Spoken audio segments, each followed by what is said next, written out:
Hey, Collin. I know you talked about it a little bit already, but where'd you get the mallet putter from, and how'd you feel with it in your hands today? I've been asking TaylorMade. It actually was a project to build over the fall, and they were able to come through. And kind of early in the season, when I had it, every time I was going to try and use it and put it in, the week before leading up, the blade felt really good. So I haven't had that big of a shot to put it in. And, was using a different spider putter kind of after Augusta. Still kind of bouncing around, then going back to the blade, and after Thursday, it was time. And this was a project I was asking them for to make, and they, came through, and it's finally nice to put it in and see some results with it.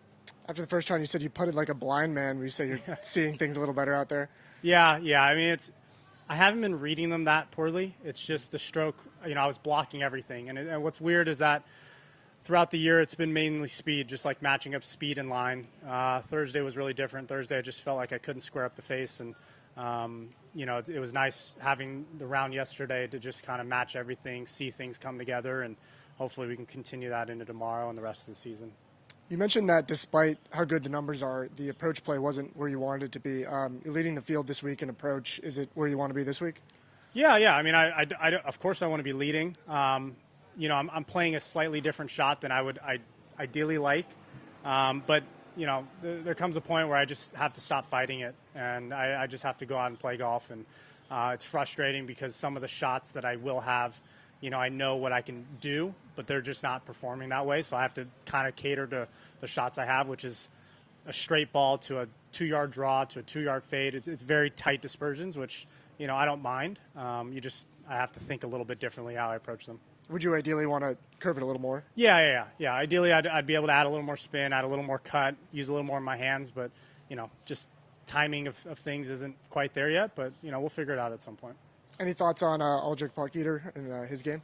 I've never seen it in person. I've just seen the numbers that he produces, and he hits it very, very far. And, look, I hope I'm within a handful tomorrow. On this course, I think the winds go back to what we saw the first 2 days. Par 5s get a little more gettable for me, and hopefully we can just kind of get off to a nice start tomorrow and put a little pressure on that. Did you notice anything with the course playing differently today?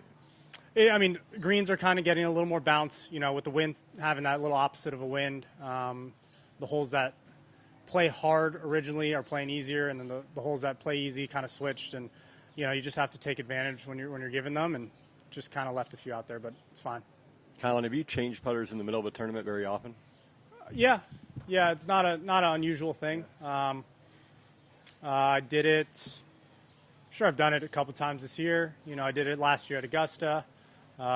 Did it a bunch early on, so it's not uncomfortable to say the least. I got you. And then, can you take me to the tee shots on 9 and 11? 2 birdies. Not many guys birdie both those in the same round. Yeah, I mean, perfect numbers. Sometimes a course when you're playing well, you just have perfect numbers, and those 2 holes were a perfect 7-iron, perfect 5-iron, where I could hit that shot that I've been hitting recently, which is pretty much a straight ball.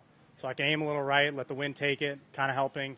Landed, front edge of the green, let it release, and it was nice to make those 2 putts. And certainly you'd like to be leading, but is there something about, kind of being right behind that's a little fun going into tomorrow? Yeah, I mean, like I said, I think by the end of today, hopefully I'm within a handful. If they start reaching 20, 21, 22, it's going to take something special. But look, if I can put together what I've seen over the last 3 days, hopefully I can make that special day happen. I mean, look, I know what's at stake. I want to find a way to get it done tomorrow. One simple, easy one for you. This crowd, I followed you for the last few holes, just the confidence that they have in you. Yeah. How much does that fuel you when you are trying to make a run at a tournament like this, where you've been now pretty much a face of the tournament both times you've been here? It's a lot of fun. I mean, the crowds mean the world, and they bring so much energy. So, like, when I'm making the turn, when you're on 9, even early on when you're kind of on 2, 3, 4, they were there. And it just pushes me a little bit more to want to play well and to make a few more birdies. And when you make those putts for birdie, like after I made bogey on 15, you go to 16, make birdie, it's like it brings the energy. And hopefully we can bring that into tomorrow. Thanks a lot. All right. Thanks, Collin. Thanks, guys. Good? Thank you.